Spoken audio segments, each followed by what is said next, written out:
military culture, but our entire society and political leadership as well. So would you conclude that in Fallujah, when our soldiers went in, that whatever the command was, whatever the instructions or the orders were, that some of our soldiers who died there died because of poor command, a lack of I think the manipulations that led to the unnecessary deaths in Fallujah happened at the highest policy-making levels. There were State Department personnel present during the negotiations that created the Fallujah Brigade at my facility, and it is those manipulations of the process that led to those deaths. I don't think even the generals who were conducting those battles had any say in the timing or the actual conduct, really, of those engagements. Thank you. And finally, the civilians who died there, who were in those houses where it appeared that our soldiers were sent to kick down the doors and to shoot anything that was moving. Is it reasonable to conclude that that policy was not a good policy, that people died needlessly, soldiers and civilians? Well, in terms of kicking down doors, I believe you're referring again to the Second Battle of Fallujah, so I'm not going to try to comment on that. But the way that the siege was handled absolutely led to the unnecessary innocent deaths of civilians. And one of the things we were tasked with at our Civil Military Operations Center was paying of salacia payments, or battle damage claims, as we call them.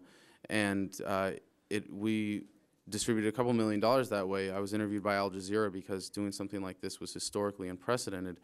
But we would turn around and pay people what it would cost to rebuild their homes had we destroyed their home by accident. So somebody coming to our facility filing a claim might get $25,000 for the home that we accidentally dropped a bomb on, and $2,500 for the son that was killed in that accident. And that just goes to show the relative value of life that Americans have, or the value that Americans place on Iraqi lives based on that policy that we carried out there. There's this sort of assumption, this base level assumption, when you go out and you talk to folks and when you talk to people around here, that if there was a precipitous or a quick withdrawal from Iraq, that it would lead to more chaos than exists today, and that you also hear, as a corollary to that, you know, that's why we have to somehow stay until we quote unquote win. Could you all address that assumption squarely, that somehow we are the glue holding Iraqi society together? Yeah, I'd like to answer that. What's that? Yeah, I'd like to answer that, since I was a member of the Iraq Enterprise Institute, which contrived the surge, and I was vehemently against. What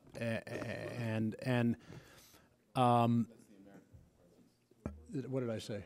I'm sorry, the American Enterprise Institute. Sometimes my brain doesn't, the synapses don't fire. But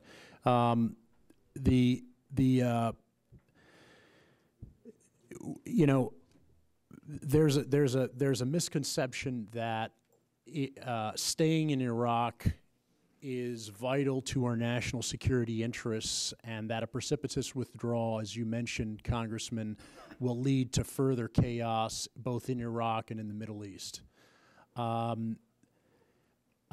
First of all, that's an assumption.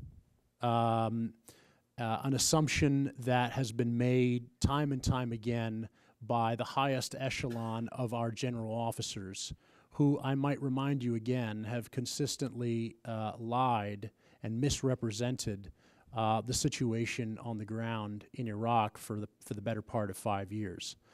That having been said, there is no doubt that a withdrawal from Iraq is going to increase bloodshed and humanitarian refugees and suffering. The question is, ought we to be there? Ought we to continue to fund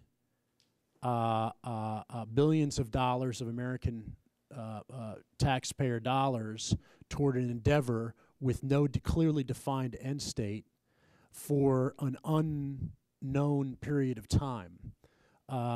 It's my belief that a withdrawal of the majority of conventional forces in Iraq will, in fact, force the hand and it might not be in the type of way that we would all like. There will be violence, no doubt about it, but it will force the hand of the tribal, ethnic, and sectarian leaders to sort out their matters on their own, while we should be maintaining the sovereign borders of Iraq so as to prevent Middle Eastern, to prevent the civil war in Iraq to further growing into a Middle Eastern regional war. Do you gentlemen agree, or? Well, from my experience, it is clear that every specter that has been raised in terms of potential consequences of withdrawal from Iraq is worse the longer we stay there. Every single one. Most notably, the follow us home argument, because the more enemies we make over there, which we are making every day, the more there will be to follow us home. We call for the immediate withdrawal of all occupying forces, and what that means most importantly to me is the immediate end to the occupation, that is to say the forcible interference with Iraqi sovereignty, which we are doing every time we go out the gates and impose martial law through our presence. But we also advocate reparations for the Iraqi people and recognize that we do have an obligation to the country of Iraq, and that a continued diplomatic presence there in order to ensure that that leads to the kind of rule of law and stability and prosperity that the Iraqi people deserve is ensured. What does things like Abu Ghraib and other abuses that have been described, what does that do to the average Iraqi who may not hold any animus toward the United States or U.S. soldiers, but after their cousin, uncle, or aunt or wife has been abused or outraged, what does that do to them? And what does it do to your security?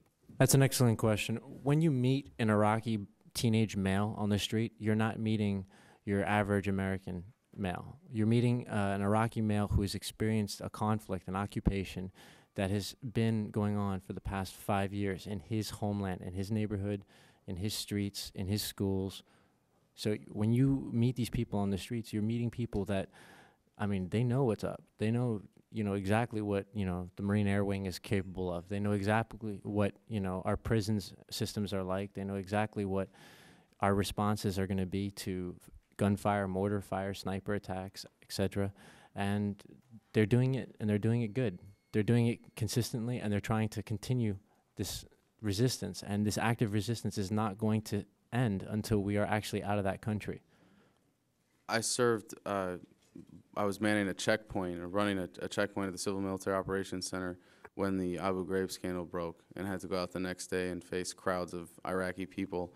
And for us, it was, it felt as though we had been betrayed by the policy that resulted in that scandal occurring the way it had, and that was the environment that we were facing, that the new challenge that I had that day was to go out and still convince the Iraqi people that we were there to help them. Former Sergeant Adam Kokesh testifying before Congress, along with other Iraq and Afghanistan veterans, at the Winter Soldier on the Hill hearings. And that does it for today's program. If you'd like to get a copy, you can go to our website at democracynow.org. Democracy Now! Is produced by Mike Burke, Shroof Abdel-Kadus, Aaron Mate, Anjali Kamet, Jeffrey Hagerman, Steve Martinez, Nicole Salazar, Hani Massoud, and Robbie Karen. Mike DeFilippo, Miguel Noguera, and Peter Curries are our engineers. Special thanks also to Becca Staley, Hugh Brand, Rebecca Silver, Angie Kiefer, Samantha Shumbley, Jay Solnour, John Randolph, Jose Miranda, Kieran Krug Meadows, Laura Chipley, Travis Collins, Rockhamp Penny, Vesta Godars. I'll be in California this weekend. On Friday night, I'll be in Nevada City, California, and on Saturday night at the University of California, Davis. I'm Amy Goodman. Thanks so much for joining us.